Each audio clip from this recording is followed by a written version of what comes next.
지금까지 우리가 살펴본 사사는 온니엘. 온니엘은 갈렙의 사위이면서 갈렙의 조카입니다. 좀 족보가 그렇죠. 에훗 장애인입니다. 삼갈 농부입니다. 드보라 여자입니다.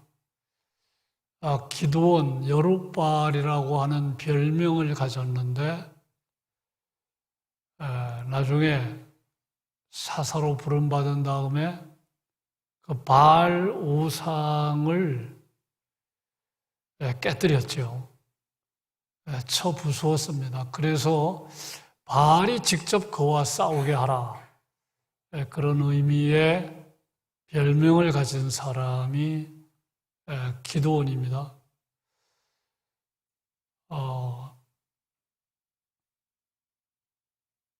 모두 5명이죠. 하나, 둘, 셋, 5명입니다. 오늘 살펴볼 사사는 돌라와 야일입니다. 돌라와 야일. 오늘 말씀은 돌라와 야일에 관한 말씀인데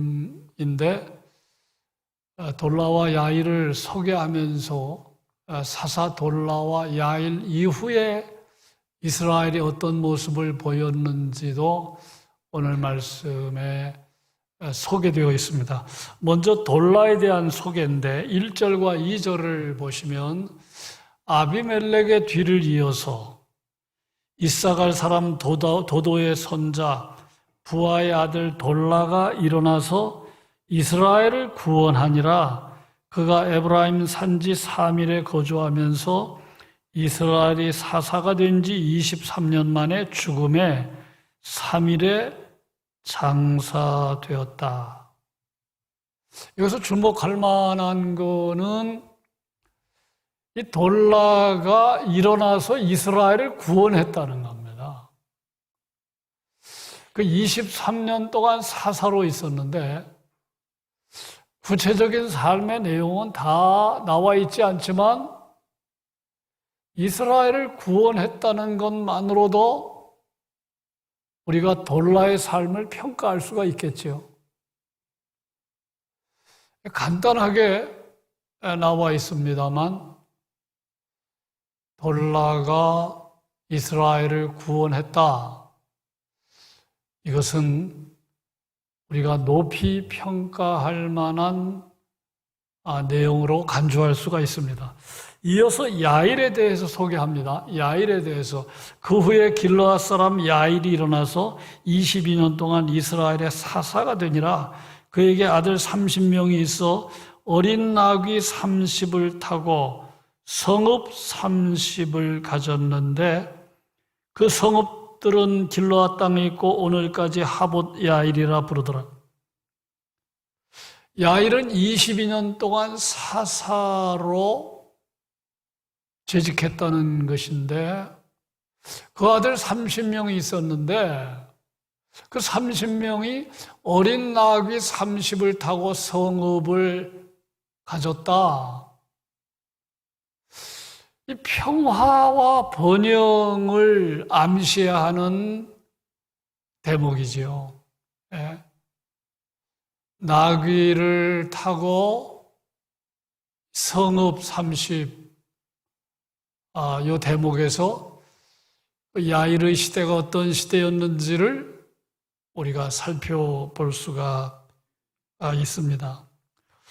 또 우리가 눈여겨보아야 할 건 뭐냐 하면은 돌라도 죽었다, 야일도 죽었다. 이 성경을 보면 어떤 사람의 이야기가 나오면 거의 대부분 반드시라고 해도 지나치지가 않는데 특별히 하나님이 쓰신 그러한 귀한 족장들, 사사들, 그리고 제왕들이 언급할 때마다 꼭 빠뜨리지 않는 대목이 있는데 그것이 그들이 죽었다는 이야기를 반드시 하고 있다는 거예요. 참 눈여겨볼 만한 내용이죠. 아브라함, 이삭, 야곱, 요셉, 모세, 다윗, 솔로몬 모든 왕들을 언급하면서 반드시 죽었다, 죽었다. 그 이야기를 하고 있어요. 우리가 앞에서 본 사사들도 마찬가지입니다. 사사를 언급하면서 온니엘을 언급하면서 죽었다. 삼가를 언급하면서 죽었다. 에옷을 언급하면서 죽었다. 드보라를 언급하면서 죽었다. 기드온을 언급하면서 죽었다. 왜 그 이야기를 계속해서 짚고 넘어가는지 우리가 질문을 던지지 않을 수가 없습니다.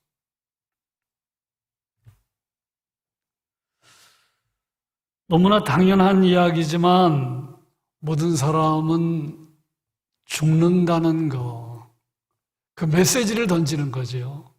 모든 사람은 다 죽는다. 네. 그것을 성경은 어김없이 메시지로 던집니다. 제가 이 설교를 준비하면서 저와 함께 구포교를 섬겼던 장로님들, 제가 구포교에 와서 하나님의 부르심을 받은 장로님들이 생각났습니다. 고영태 장로님, 박만주 장로님, 유흥선 장로님, 강기성 장로님, 강택선 장로님, 최수관 장로님, 이수백 장로님 7분이 다 하나님의 부르심을 받으셨어요. 한때는 건강했는데 한 목사가 부임했을 때는 건강하셨는데 교회에서 장로로 귀한 역할을 담당하셨는데 어느 날 교회 출입이 안 되는 겁니다. 어느 날 눕는 겁니다. 어느 날 건강을 잃고 하나님의 부르심을 받으셨어요. 제가 지금까지 구포교회에 와서 하나님의 부르심을 받은 성도를 다 헤아려 안 보았지만 제법 많습니다. 그냥 진작에 100명은 훨씬 넘지 않을까. 그동안 같은 교회에서 섬기다가 어느 날 안 보이고 건강 잃고 하나님의 부르심을 받은 성도들이 적지 않게 많았다는 거예요.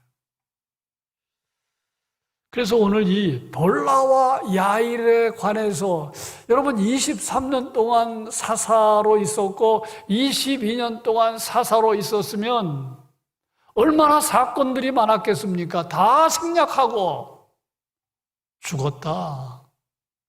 네. 사사로 있었던 기간은 23년이다. 22년이다.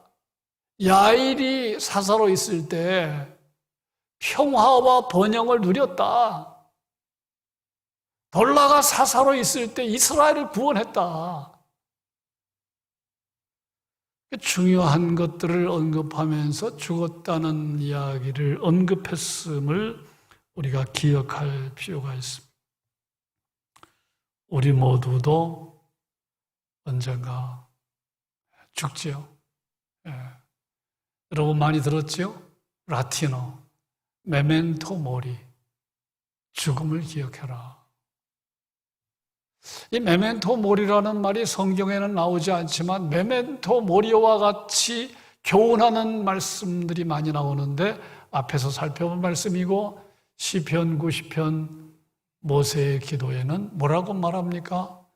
남은 날을 계수하며 살아라. 그게 지혜다. 남은 날을 계수하라는 말은 뭐예요? 여생을 계수하면서. 한 목사의 여생이 얼마나 남았을까? 제가 은퇴하고 한 20년쯤 좀 생각하는데 더 빨리 올 수도 있고 더 늦어질 수도 있지만 20년 금방 가죠. 뭐. 그러니까 라틴어로 말하면 메멘토 모리, 죽음을 기억하라. 그것이 우리에게 주는 메시지가 있는 것이고 성경의 가르침으로 말하면 남은 날을 계수하며 사는 것이 지혜라.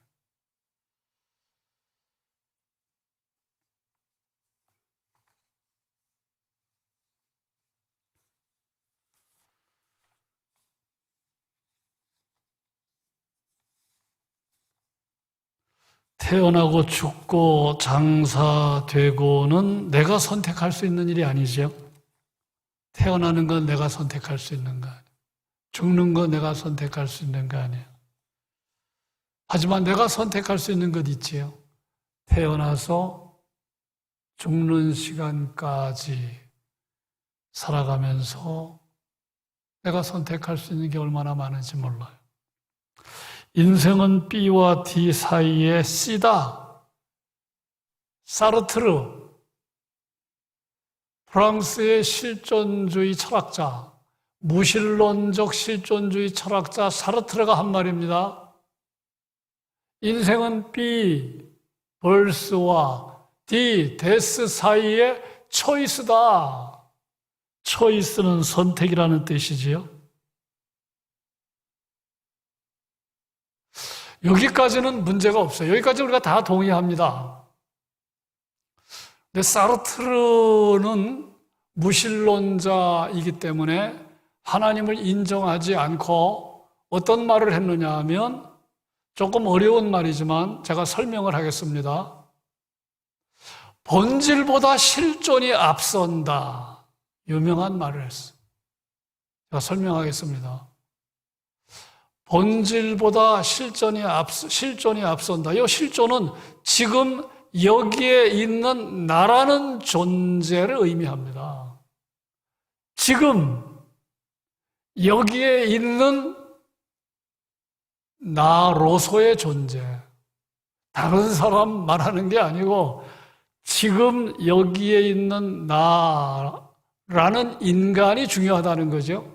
그 실존에 담긴 뜻인데 본질보다 실존이 앞선다는 말은 모든 사물은 생산될 때, 만들어질 때 존재 목적이 있다는 거예요. 그건 다 동의하지요?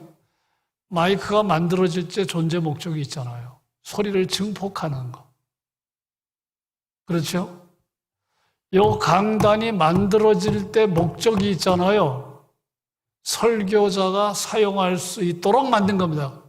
그러니까 모든 사물은 만들어질 때 목적이 있다고 봤어요. 사르트르는. 그건 다 우리가 인정하지요. 여기 있는 의자, 사람이 앉도록 만들어졌잖아요. 예? 존재하기 전에 목적이 있었어요. 본질이 있었어요. 그러니까 모든 사물은 존재보다 본질이 앞서는데 사르트르는 사람을 어떻게 봤느냐면 사람은 우연히 세상에 던져진 존재라는 거예요. 사람은 어떤 목적을 가지고 세상에 태어난 존재가 아니라는 겁니다. 그거를 의미하는 말이 실존이 본질보다 앞선다. 본질이 실존보다 앞서지 않는다. 그건 우리의 성경의 가르침이랑 틀리잖아요. 성경은 뭐라고 가르칩니까? 하나님의 거룩하신 뜻이 있어서 우리가 세상에 던져진 거다. 세상에 보내진 거다. 근데 사르트르는 그걸 인정하지 않았어요. 모든 사물은 존재 목적이 있지만 사람은 우연히 세상에 던져진 존재다. 그걸 사르트르의 용어로 말하면 기투입니다. 기투. 그냥 우연히 세상에 던져진 존재. 목적도 없이 세상에 던져진 존재래요. 그런데 살아가면서 선택하잖아요. 살아가면서 어떤 걸 선택하고 가치를 판단하고 선택하면서 자기의 삶의 목적을 깨닫게 된다는 거예요. 그러니까 실존 다음에 나중에 본질을 깨닫게 된다는 거예요.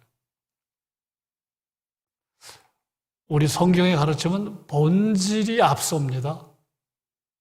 여기서 말하는 본질은 삶의 목적, 방향성을 말합니다. 그런데 사르트르는 그렇게 얘기하잖아요. 사람은 살아가면서 자기가 선택해서 본질을 깨달아간다. 예를 들면 여기 교사 한 분이 있다고 생각하세요.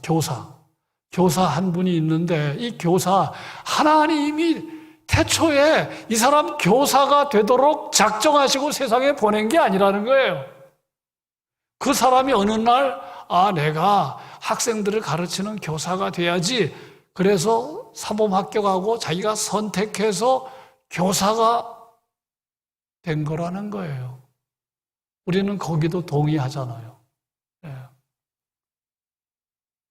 어떤 직업은 우리가 선택하는 거잖아요. 예. 이제 성경의 가르침과 다른 거는 이 사르트르가 선택이 중요하다는 것, 태어나서부터 죽는 순간까지 선택이 중요하다는 건 다 우리가 동의하는데 성경의 가르침과 다른 건 뭐냐면 하나님은 거룩한 뜻이 있어서 우리를 세상에 보내주셨기 때문에 우리는 어떤 걸 선택해야 돼요? 예? 하나님의 영광을 생각하면서 일도 선택하고 하나님이 원하시는 건 선을 행하도록 우리를 세상에 보내주셨기 때문에 선을 행하는 방향으로 어떤 걸 선택하고 그래야 되는 거죠. 예. 그래서 여러분, 우리가 태어나고 죽는 거는 내가 선택할 수 없지만 우리는 순간순간 어떤 게 선인지, 어떤 게 의로운 것인지, 다시 말하면 어떤 게 하나님의 뜻인지를 생각하며 선택하는 것이 하나님이 원하시는 반대, 하나님이 작정하신 반대. 여러분 그렇게 선택하십니까? 예. 정말로 하나님이 거룩한 뜻이 있어서 나를 세상에 보내주셨다. 그 거룩한 뜻이라고 하는 건 이 세상에서 선을 베푸는 겁니다. 하나님의 뜻을 이루는 겁니다. 그걸 생각하면서 선택을 하고 있느냐는 거예요. 예. 근데 야일과 돌라는 23년 동안 사사로 있고 22년 동안 사사로 있으면서 한 사람은 이스라엘을 구원했다고 했으니 하나님의 뜻을 이룬 거잖아요. 그러니까 이 성경 사사기의 저자가 돌라에 대해서 많은 분량을 할애하지 않았어요. 짧게 이 돌라의 삶을 요약을 했지만 사사는 인생 잘 산 겁니다. 예? 뭘 선택을 했어요? 하나님의 뜻을 이루었잖아요. 이스라엘을 구원했잖아요. 예? 야일은 하나님이 기뻐하시는 평화와 번영을 이루었잖아요. 예? 그러니까 오래 산다고 인생 잘 사는 게 아니고, 예? 뭐 이것저것 많이 한다고 인생 잘 사는 게 아니라 성도의 삶은 본질이 실존보다 앞선다는 걸 깨달아서 하나님이 세상에 보내주신 목적과 그 방향을 따라 사는 것이 인생을 잘 사는 것인데 돌라는 이스라엘을 구원했으니 얼마나 잘 산 겁니까? 야일은 평화의 시대를 이루었으니 얼마나 잘 산 겁니까? 나귀 타고 전쟁에 나가는 막 말 타고 다니는 게 아니라 여기 30성읍을 아들들이 나귀를 타고 돌아보았다고 하는 것은 평화를 지금 말해주는 것이죠. 그래서 이 내용이 짧으면 소사사고 내용이 길면 기도원은 내용이 길잖아요. 기도원에 대한 이야기는 장황합니다. 그래서 대사사. 돌라는 내용이 별로 없어요. 소사사. 그런데 우리가 잊지 말 건 대사사는 인생을 잘 살고 소사사는 인생을 잘못 산 게 아니라는 거예요. 돌라도 잘 산 겁니다.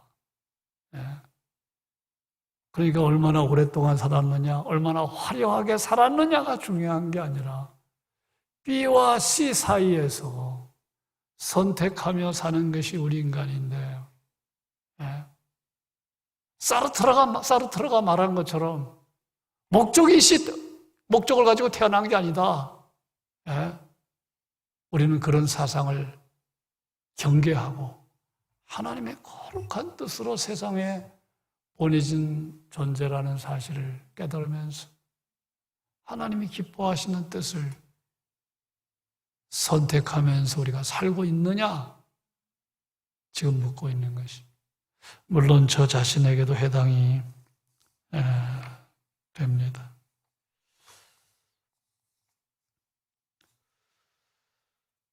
그래서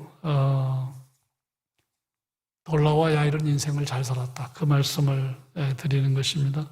근데 야일에 관한 말씀은 좀 특이하다는 걸 발견하는데, 자, 돌라는 이렇게 소개가 나오죠. 도도의 손자다. 부하의 아들이다. 돌라를 그렇게 말합니다. 근데 야일은 그런 언급이 없어요. 그냥 길르앗 사람이다. 우리가 뭘 짐작할 수 있습니까? 돌라는 이렇게 아버지가 소개되어 있고 할아버지가 소개되어 있는데 반해서 야일은 아버지가 누군지 할아버지가 누구인지 소개되지 않았다는 사실에서 아버지가 자랑스럽지 못하고 할아버지도 자랑스럽지 못하고 가문이 변변치 않았음을 짐작을 할 수가 있지요. 하지만 우리는 야일에게서 복음을 발견하게 됩니다. 무엇입니까? 가문이 안 좋아도 내세울 것이 없어도 변변치 못해도 하나님은 누구라도 사용하신다.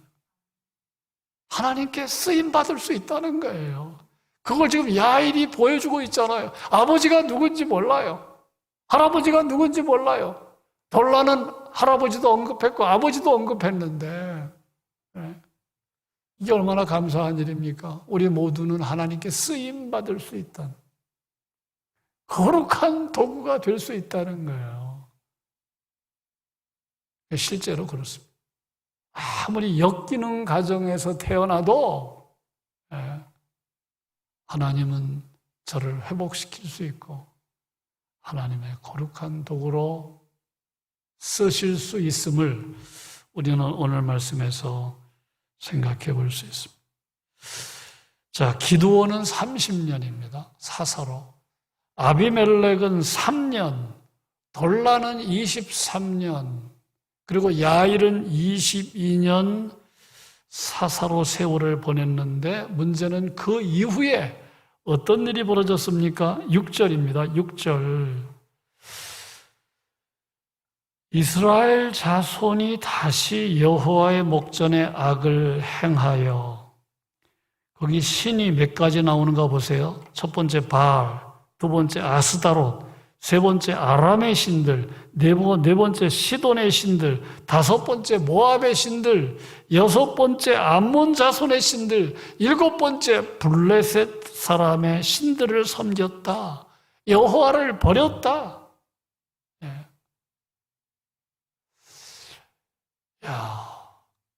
좀 섬길 수 있는 잡신들은 다 섬긴 거예요. 돌라가 죽고 나서 지금 찾아온 현실입니다. 6절의 시작, 이스라엘 자손이 다 여호와의 목전에 악을 행했다. 여러분, 이렇게 말했다면 얼마나 좋았겠어요. 이스라엘 자손이 다시 하나님을 잘 섬겼다. 그런데 성경을 보면 그런 얘기 거의 안 나옵니다. 여러분, 그거 본 적 있어요? 이전보다 더 잘 섬겼다. 잘 생각이 안 나요. 하지만 이 이야기는 성경에 자주 나옵니다. 이스라엘 자손이 다시 하나님을 잘 섬겼다가 아니라 이스라엘 자손이 다시 여호와의 목전에 악을 행했다. 인간의 슬픈 모습입니다. 여러 번 반복해서 말씀드리지만 사람은 시간이 갈수록 안 좋은 쪽으로 결과가 나타난다는 거예요. 이게 얼마나 슬픈 모습입니까? 점점점 안 좋은 쪽으로 가는 사람들이 너무 많다는 거예요. 아니, 시간이 갈수록 좋아지고 점점점 하나님을 잘 믿고, 누구 생각납니까? 점점점 하나님 잘 믿는 사람 누구 생각나요?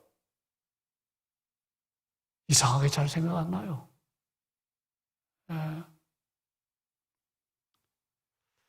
정말 슬픈 이야기입니다. 시간이 가면 갈수록 좋아지기보다는 안 좋아질 가능성이 높다는 거. 왜 그렇습니까? 자꾸 타락한 본성이 지배하는 겁니다. 타락한 본성이 지배한다는 것에서 우리는 원죄를 생각하게 됩니다. 원죄. 죄에는 원죄와 자범죄가 있다는 거 아시죠? 원죄는 이론적으로 말해도 이렇게 속이 시원하지 않아요. 아담의 죄가 우리에게도 있다는, 태어나면서부터 죄가 있다고 하는 거, 그 이론적으로는 설명을 해도 시원치 않지만 분명한 거는 원죄가 있다는 건 부정할 수가 없어요. 그것이 뭡니까? 가르치지 않아도 죄를 짓잖아요. 이 기가 막힌 거예요. 가르치지 않아도 거짓말해요. 가르치지 않아도 거짓말해요. 가르치지 않아도 교만해요.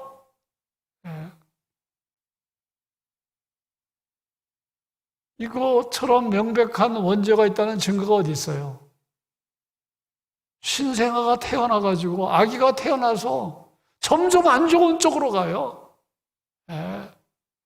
그래서 엄마들이 힘들어하는 거 아닙니까? 그 타락한 본성을 부정할 수가 없는 거예요. 부정할 수가 없어요. 그 타락한 본성을 다스림받지 않으면 인간은 불행이 100% 보장되어 있는 겁니다. 그 타락한 본성을 제어해야 돼요. 이걸 다스려야 돼요. 이거 다스리지 않으면 100% 불행은 보장되어 있는 겁니다. 그러니까 갈수록 안 좋은 거예요. 성령의 다스림 받고 하나님의 강한 다스림을 받지 않으면 답은 하나님의 다스림을 받아야 돼요. 하나님의 성령의 충만함 받지 않으면 이런 모습으로 가게 되는 거예요. 절대 권력은 절대 부패하게 되어 있고요. 참 아주 기가 막힌 얘기잖아요.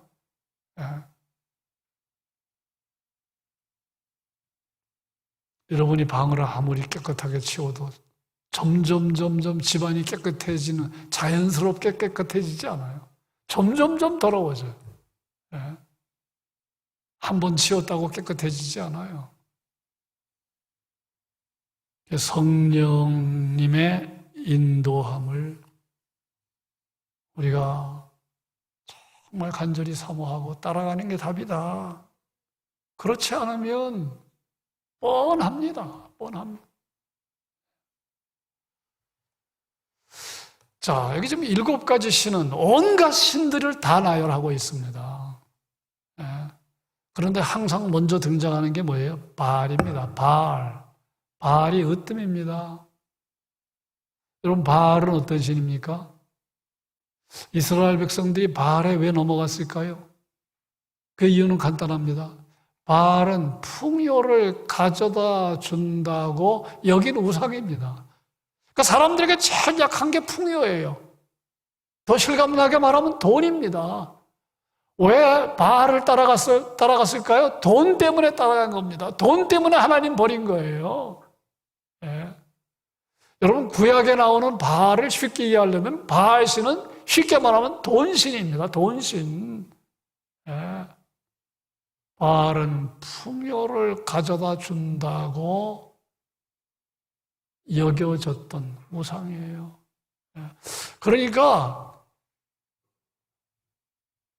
해 아래 새 것이 없다고 하는 솔로몬의 말은 100번 옳은 말이에요. 시대는 변해도 해 아래 새 것이 없어요. 옛날이나 오늘이나 전부 바알을 따라갑니다. 요즘 표현으로 만몬을 따라갑니다. 돈을 따라갑니다. 가장 강력한 우상, 여러분 우상 그러면 딴 생각, 불상 이런 것만 생각하면 안 돼요. 우상 그러면 예수님이 생각한 가장 우상 뭘까요? 돈입니다. 그래서 마태복음 6장에 뭐라고 말씀하셨어요?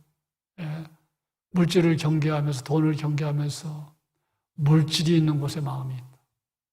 하나님과 재물을 겸하여 섬기는 사람이 너무 많대요. 그래서 예수님은 단언적으로 마태복음 6장 24절에서 하나님과 재물을 겸하여 섬길 수 없다. 무슨 말입니까? 제대로 하나님을 믿는다면 하나님이 먼저고 그 다음에 돈이 내려가는 거지. 그런데 예수님 보시기에 수많은 사람이 하나님과 재물을 겸하여 섬기는 거예요. 하나님도 붙들고 하나님 위치에 돈을 놓고 있다는 얘기예요. 예. 그래서 예수님이 생각하는 우상은 무슨 이런 돌상, 목상 그게 아닙니다. 돈을 생각하셨어요. 지금도 그렇잖아요. 돈 때문에 여러 가지 이유 때문에 시험 들지만 결국 돈 때문에 시험 들고 돈 때문에 넘어지고 돈 때문에 신앙 지키지 못하고 돈 때문에 예배하지 못하고 다 바알 때문에 넘어지는 것입니다. 우리가 오늘 이스라엘 백성들이 온갖 잡신을 섬기고 하나님 신앙 버리고 그랬다는 데서 하나님 신앙은 끊임없이 유혹과 도전을 받는다는 것을 우리가 교훈받죠. 코로나 전에 제가 보니까 19년도 주일 평균이 493명, 거의 500명 나왔습니다. 근데 도대체 무슨 일이 있었길래 뚝뚝뚝뚝 수많은 사람이 떨어졌을까요? 많은 사람들이 떨어져 나갔잖아요.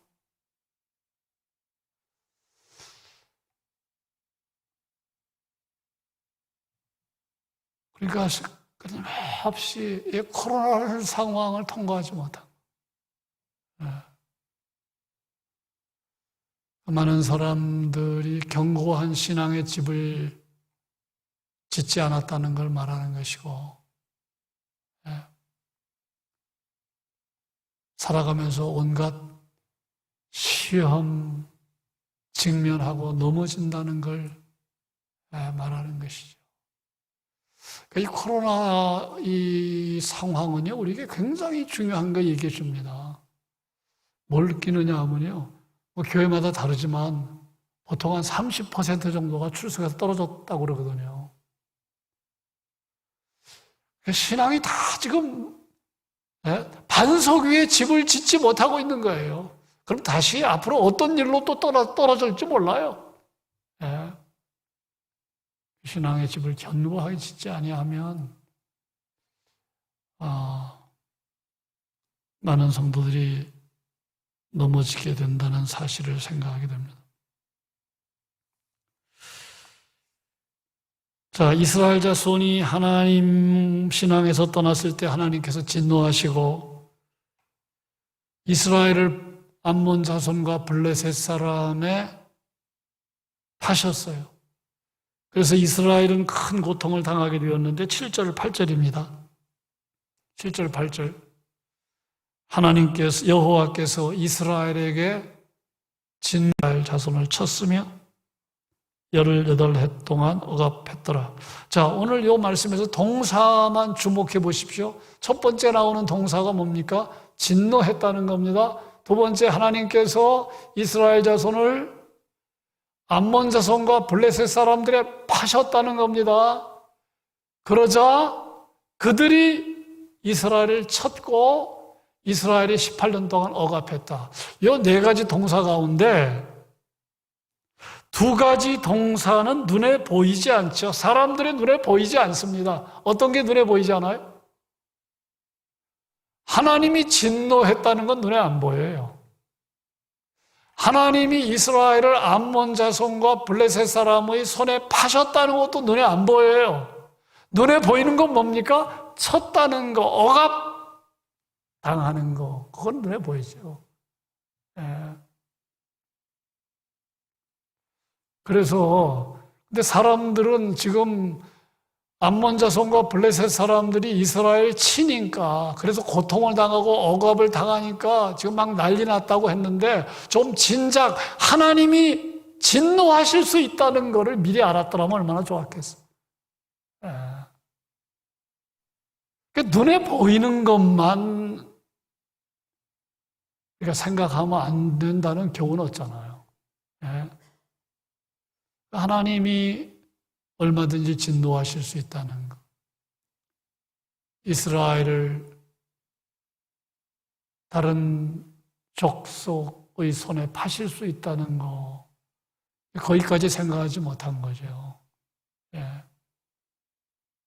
거기까지 생각하지 못하고 암몬 자손과 블레셋 사람들이 이스라엘을 침공했을 때 놀란 겁니다. 그리고 18년 동안 고통을 당하게 된 겁니다. 우리는 오늘 말씀에서 이스라엘 자손이 하나님을 버리고 이방신을 섬긴 것은 최악의 선택이라는 걸 우리가 깨닫게 되죠. 예. 여러분, 우리가 살아가면서 제가 자주 얘기하지만 어떤 순간이든지 내 선택이 중요한데 내가 최악을 선택할 수도 있고 최선을 선택할 수도 있고 선택은 내가 하는 겁니다. 예. 선택은 누가 한다고요? 여러분이 하고 내가 하는 겁니다. 중요한 선택의 기로에서 최선을 선택하면 얼마나 좋겠어요. 근데 안타까운 거는 많은 사람들이 최악을 선택합니다. 그러니까 이스라엘 자손이 바로 그랬죠. 이방신을 섬긴 것, 바알을 선택한 거는, 일곱 신을 쫓아간 거는 최악의 선택입니다. 그래서 당하지 않아도 되는 고통을 18년 동안 고통당한 거예요. 예. 오늘 말씀은 그 이야기를 하고 있잖아요. 아까 7절, 8절의 말미에 이스라엘 자손을 쳤으며 18해 동안 억압했다. 예. 여러분, 18년 이게 얼마나 억울한 세월입니까? 이건 안 당해도 되는 고통이었어요. 근데 죄를 지었기 때문에 당하는 겁니다. 하나님을 떠났기 때문에 당한 거예요. 그러니까 오늘 우리에게도 얼마나 주는 메시지입니까? 우리가 세상 살면서 참으로 환난을 피할 수가 없는데 안 당해도 되는 고통까지 우리가 당한다면 삶이 얼마나 힘들겠습니까? 하나님을 떠나서 사는 건 최악의 선택이다. 오늘 말씀이 우리에게 주는 중요한 교훈입니다. 자, 오늘 말씀 보면 이스라엘이 참회하는 모습이 나와요. 10절 우리 같이 읽겠습니다. 이스라엘 자손이 여호와께 부르짖어 이르되 우리가 우리 하나님을 버리고 바알들을 섬김으로 주께 범죄하였나이다 하니. 그런데 놀라운 건 이스라엘이 참회했는데 놀라운 건 주목할 것은 하나님께서 저들의 참회를 받지 않으셨다는 13절입니다. 같이 읽겠습니다. 너희가 나를 버리고 다른 신들을 섬기니 그러므로 내가 다시는 너희를 구원하지 아니하리라. 왜 그랬을까요? 하나님께서는 진심이 담기지 않았다고 본 것으로 짐작이 됩니다. 습관적인 회개에 대한 하나님의 역겨움으로 볼 수 있어요. 참된 변화를 보이지 않는 회개, 습관적인 회개, 진정성이 없는 회개, 하나님이 역겹게 생각하는 거죠.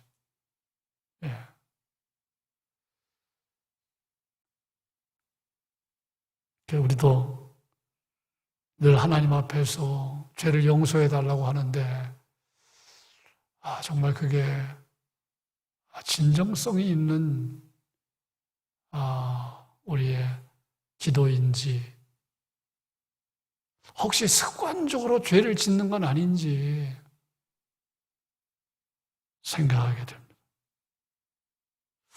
그런데 이스라엘이 이후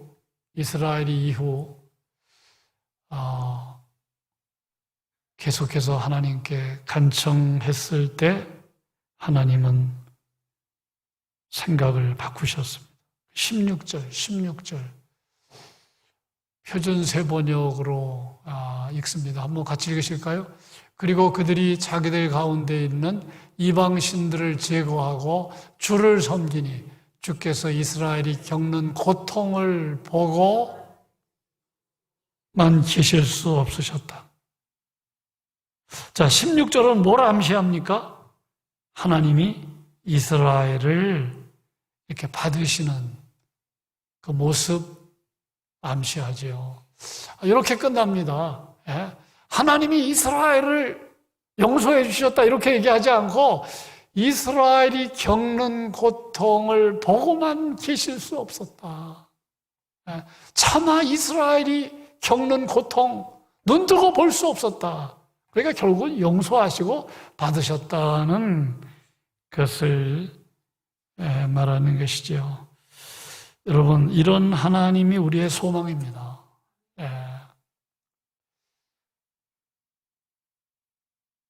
이스라엘의 죄악을 압도하는 모습이잖아요. 이스라엘이 엄청난 죄를 지었지만 하나님의 은혜가 더 엄청나다는 걸 말하는 거잖아요.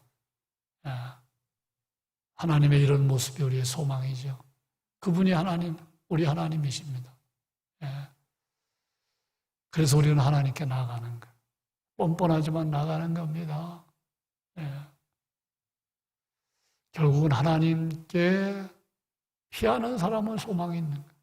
하나님께 가까이 나가는 사람은 하나님의 은혜를 입는 거예요. 그 하나님이 우리 하나님이신 것 생각 얼마나 감사한지 모릅니다. 피할 길이 없을 것 같을 때도 하나님께 피하시고 하나님 가까이 하시고 하나님 바라보시고 하나님께 소망 두는 우리 모두 되시기를 주님의 이름으로 축원합니다.